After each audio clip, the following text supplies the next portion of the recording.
தஞ்சாவூர் கோயில் கொடிமரத்தோட மர்மமான வரலாறு உங்களுக்கு தெரியுமா? இந்த கொடிமரத்தை தான் துவஜஸ்தம்பம் அப்படின்னு சொல்லுவாங்க. இது பின்னாடி மிகப்பெரிய ஒரு மர்மமே இருக்குது. இந்த கொடிமரத்தை காப்பர் பிளேட்ஸால் சுற்றிருப்பாங்க. அதுக்குள்ளே பார்த்தீங்கன்னா பர்மாலேருந்து கொண்டு வரப்பட்ட டீக்கூட் இருக்குது. மனிதனோட முதுகு தண்டில் கிட்டத்தட்ட 32 எலும்புகள் இருக்கும். அதே மாதிரி தான் இங்கே இருக்கிற இந்த கொடிமரத்தில் 32 வளைவுகளை வடிவமைச்சிருக்காங்க அந்த காலத்திலேயே. இது இப்போ மட்டும் இல்லாமல் பெரிய கோயில் கட்டிய காலத்திலேருந்தே இருக்குது.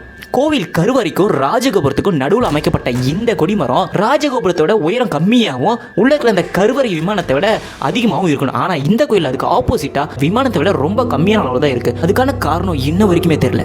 இந்த கொடிமரத்துக்கு அடிப்பகுதியில் சதுர வடிவத்தில் அமைச்சிருப்பாங்க. அதை பார்த்தீங்கன்னா பிரம்மாவை குறிக்குது. நடுவில் பார்த்தீங்கன்னா அந்த எண்கோண வடிவத்தில் அமைச்சிருப்பாங்க. இது பார்த்தீங்கன்னா திருமாலை குறிக்குது, அதாவது பெருமாளை குறிக்குது. மேலே பார்த்தீங்கன்னா உருளை வடிவத்தில், இதை பார்த்தீங்கன்னா சிவனை குறிக்குது. பொதுவாக பார்த்தீங்கன்னா ஒவ்வொரு கோயிலுக்கும் ஒவ்வொரு விதமான கொடிமரத்தை செய்வாங்க. இங்கே இருக்க பார்த்தீங்கன்னா நந்தி கொடிமரம், இது உச்சியில் பார்த்தீங்கன்னா நந்தி சிலையை வச்சிருப்பாங்க. அதே மாதிரி திருமாலோட கோயில கருட கொடிமரம் வச்சிருப்பாங்க. அதில் பார்த்தீங்கன்னா உச்சியில் அந்த கருடனோட சிலை இருக்கும். ஐயப்பன் கோயில் இருக்க அந்த கொடிமரத்தோட உச்சியில் குதிரை இருக்கும். இது வந்து சாஸ்தா கொடிமரம்னு சொல்லுவாங்க.